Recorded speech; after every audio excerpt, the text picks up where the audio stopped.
And here he is, old Ed, with both the infantry and the Navy models of the 1733 French pistols.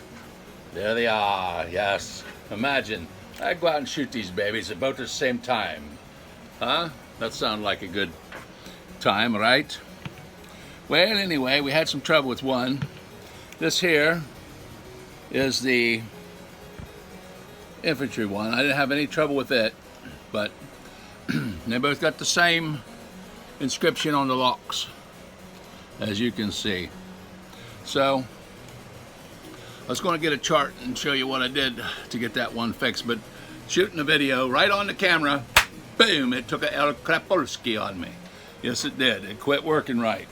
So what I did is I cocked it and let's see how she sparks. You know, trying to have a little bit of fun. What else can you do?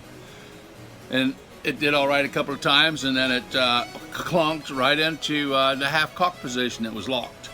I didn't know what to do with it. Couldn't get it to work. So I took both locks off, compared them. I got two locks. They're exactly identical. One works, one doesn't. There's no difference.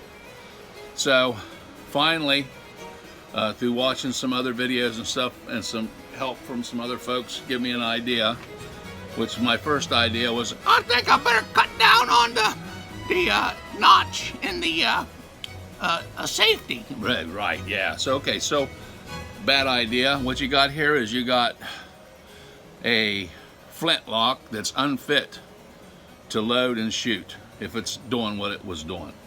It stayed cocked for a while, and then all of a sudden it just quit. It wouldn't even stay cocked.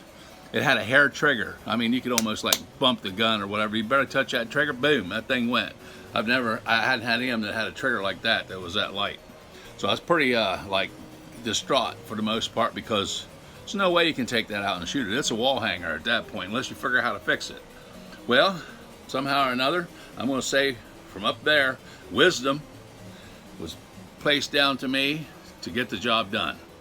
And I'd say the good Lord and Jehovah in heaven, give me the wisdom to figure it out, because I don't know anything. You're talking about timing, stuff like that. It'd be like putting me into an old mechanical clock or something where you got to turn it with a key and all that kind of. I wouldn't have no clue how to fix one of them things or even how it works. So that's one way I could tell you.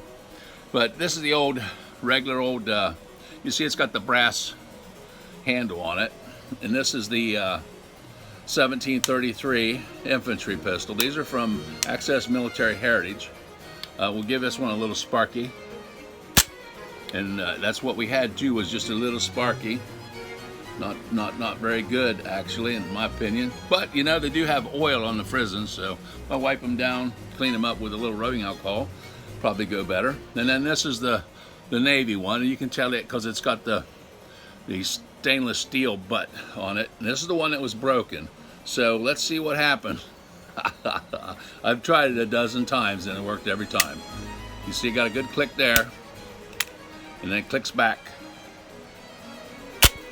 And there you go. That was a good spark. Even one flipped over my finger and over onto my hand and gave me a little bit of a sting. So, but that surely would have went boom if she was loaded. So, first click, second click, frizzen down. And of course the trigger, you know, the trigger's got a little bit of play in it. But there you go. That one sparks good. This one here, you might want to adjust the flint on this here particular one, but it's got about the same stuff going on there. So, but this one doesn't have a very good spark, in my opinion. That could be worked on a little bit more. But this guy here, the one that quit working, and when you cocked it, and you cocked it again, you pulled the trigger, it would go right there and stop. And it was like, what the heck is going on with that thing? See the clearance there between that and the stone? Stone. The flint, I say. It's not stone, it's flint, you fool. Oh, yes, sorry about that. There we go. Another good spark. It's sparking good every time. I think I would have got 100% of that so far. This guy here, I don't know if he'd have went off or not, or she, whichever one it wants to, depends on what it wants to act like. Hello. Yes. Okay, now what?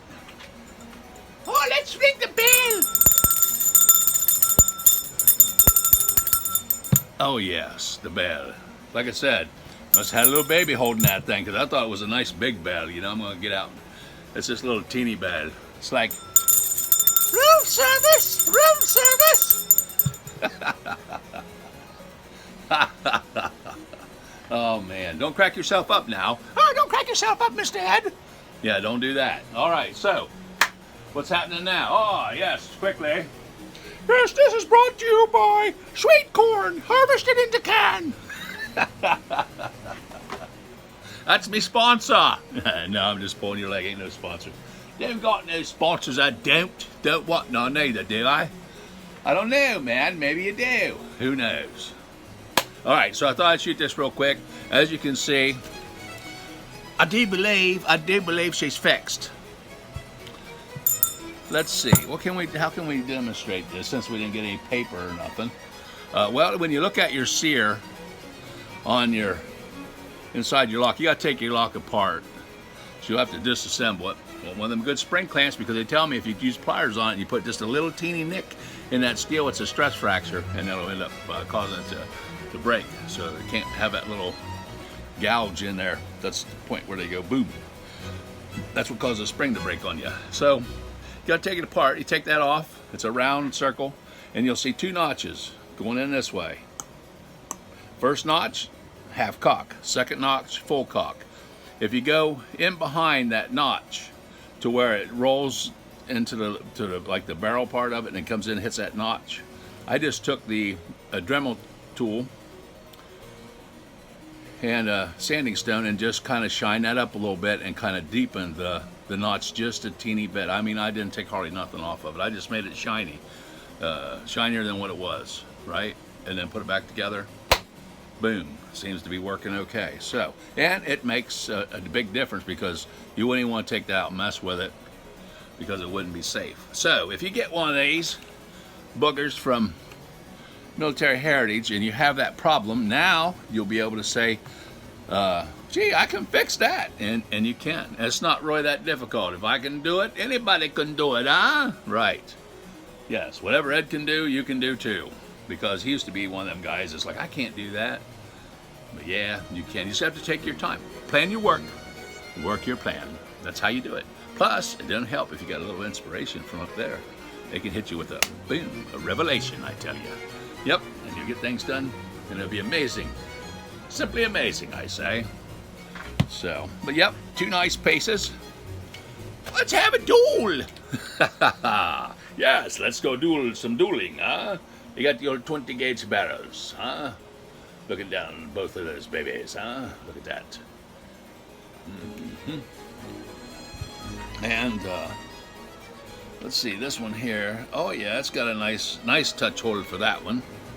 This one here. Yep, it's got a nice touch holder for that one too. Some of these, when they take in, well, I don't know. They both look about the same to me. One might be a little straighter and one's a little bit narrow. I was gonna say some of them pans for your powder are dished out a little bit on that, not quite even and whatever. So you'll have all that. But hey, like they are handmade, huh? Right? Handmade stuff. Oui, monsieur, handmade. So you can expect imperfections. And then that's what makes them look good in the long run. I did like these barrel pins. I hate them things.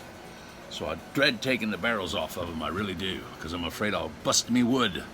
I got a couple I did that too when I first got them, and I was extra careful, and still I put a ching in one of them where the wood got caught, because those pins are like finishing nails and they're so soft. I got some up in my bathroom that I nailed up the plywood with and stuff, right? All right, I'm gonna try to keep these down in 10 minutes. It's 9:21 right now. Yep, 9:21. Okay, so we're going to have to go. All right, hope everybody's having a great day. I hope that maybe if you have some questions or whatever, or anything, leave a comment. I'll see what I can do to maybe help you get through it. But I think that, you know, if anybody has that trouble, now they'll be able to sand. You might even take a little piece of sandpaper and sand on a little bit, but you're going to have to get in that notch a little bit to get it deeper, because you want it to hold it more. And the deeper the notch, the harder the trigger pull. So if you deepen that out too much, it's going to be a real bear to pull that trigger. You got to get it just right. That way you got a decent trigger pull and it's not too insane. Talk at you later. Maybe, maybe not, huh? Ah, it won't shut off, eh?